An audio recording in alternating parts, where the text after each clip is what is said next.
Delivered to Macon, Georgia for the Central Georgia Railway. Smaller because it wasn't used with a roundhouse, it was used with a locomotive repair shop. Then it was moved south of Rome, Georgia to Cedartown. And eventually all operations were abandoned, and that would mean so too would be the turntable. South of it, scrap, bring it here, and go in the early 1980s. Now you will all visually see the balance of this turntable. The end where I'm standing now on this side will drop down and become even flush with a rail on the other side. And when it does so, we'll be ready to start.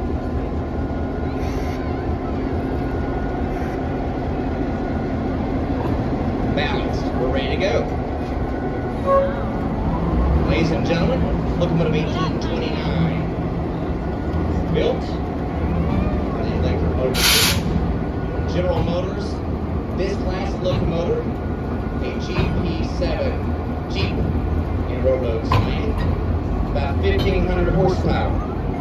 1829 and its sister engine, which we also have here in our possession in our fleet, 1824, were built for the U.S. Army. And they were delivered at very utilitarian, very fancy paint scheme, very flat black and gold lettering, we would say U.S. Army. Now, like so many of the locomotives we have in our fleet at the Railroad Museum, this is a hood unit.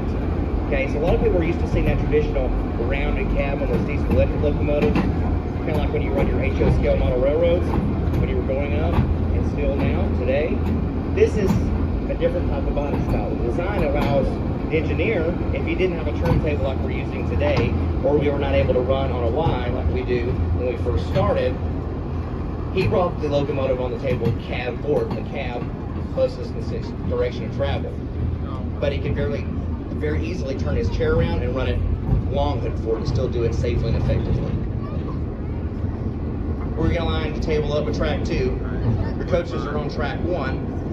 We're going to take this engine and get it to the other end.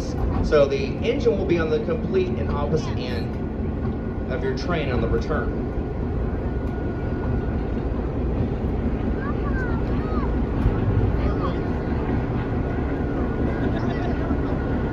All right, we spotted up. Mr. Gordon's a veteran. We're going to go ahead and take it off the table.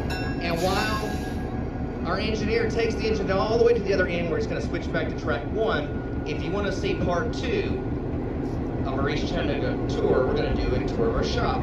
So I'll need you to meet me down there at the walkway there at the end of the train. Don't cross over until I get down there. And if you need to use the rest of the facilities once we do cross over,